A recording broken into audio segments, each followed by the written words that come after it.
আসসালামু আলাইকুম ভিউয়ার্স। এই মুহূর্তে আসলে বাংলাদেশের ক্রিকেট দলের তেমন কোনো খেলা নাই। তো সামনে এশিয়া কাপের প্রস্তুতি হিসেবে আমরা শ্রীলঙ্কায় খেললাম, পাকিস্তানের সাথে বাংলাদেশে খেললাম এবং নেক্সটে নেদারল্যান্ডসের সাথে সিরিজ আয়োজনের চেষ্টা চলছে, জানিয়েছেন বিসিবি। তো চলেন শুনে আসি এবং দেখে আসি আসলে সেই সিরিজ কী হতে পারে, কেমন হতে পারে। গো।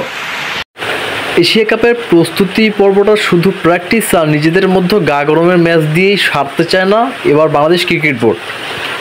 প্রতিদ্বন্দ্বিতামূলক ম্যাচ খেলার চিন্তাভাবনা চলছে বেশি। সে কারণে আগস্টে একটি ভিনদেশি দলের সঙ্গে অন্তত 3 ম্যাচের টি-20 সিরিজ খেলার চিন্তাভাবনা চলছে।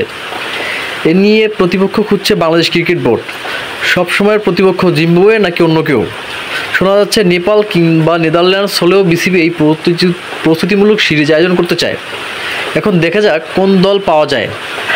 24 ঘন্টা না যেতেই বিসিবি থেকে জানানো হয়েছে জিম্বাবুয়ে নয়, ইউরোপের নেদারল্যান্ডস না হয় এশিয়ার নেপাল হতে পারে এই ভিনদেশি দল, যার সাথে বাংলাদেশের আগস্টে একটি পূর্ণাঙ্গ টি-20 সিরিজ খেলার সম্ভাবনা আছে বাংলাদেশের।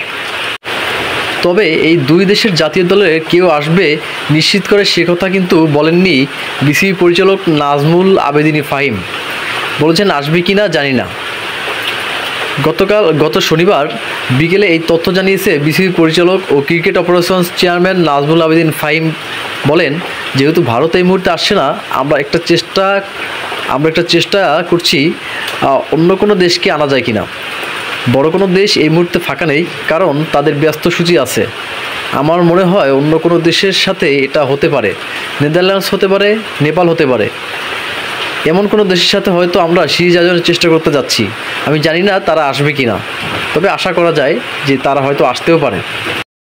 এখন তো শুনলেন ভিউয়ার্স যে বাংলাদেশ নেদারল্যান্ডস বা বাংলাদেশ নেপালের মধ্যকার সিরিজ কী হতে পারে।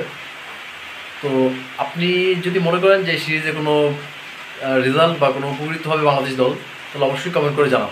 ধন্যবাদ সবাইকে। আসসালামু আলাইকুম।